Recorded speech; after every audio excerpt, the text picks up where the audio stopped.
अस्सलाम वालेकुम। आज हादियास किचन में हम आपको बहुत ही काम की बात बताने वाले हैं जनाब। इसमें हम आपको बताएंगे कि कच्चा पपीता खानों में कैसे इस्तेमाल किया जा सकता है और इसको कैसे आप सेव करके रख सकते हैं जिससे ये 3-4 महीने तक आपके काम आ सकता है, क्योंकि बाज़ सीज़न में कच्चा पपीता मिलना मुश्किल होता है, तो इसलिए इसको सेव कर लेना बेहतर है। सबसे पहले कच्चा पपीता लेकर हमने धो लिया है अच्छी तरह और उसके बाद इस तरह से उसके छोटे क्यूब्स बना लिए हैं। ज़्यादा बड़े क्यूब्स रखने से मसला ये होगा कि ग्राइंडर का जग आपका ख़राब हो जाएगा। आपको छोटे क्यूब्स कर लेने चाहिए ताकि ये आराम से ग्राइंड हो सके। अब एक जग में ब्लेंड करने के लिए इनको सारे क्यूब्स को आप उसमें डालें।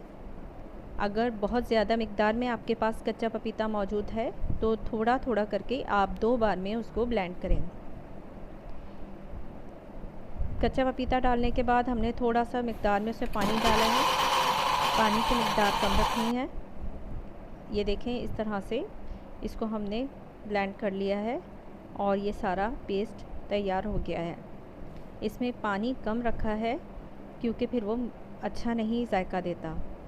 इसके बाद हमने इसको सेव करने के लिए एक जार में भर लिया है। जैसा कि आप देख रहे हैं कि अब हमने इसको एक जार में भर के रख लिया है और इसके साथ ही हमारे पास पेस्ट सेव शक्ल में तैयार हो गया है। ये टिप इंशाल्लाह आपके बहुत काम आएगी। चैनल को सब्सक्राइब करें और वीडियो को शेयर ज़रूर करें। शुक्रिया।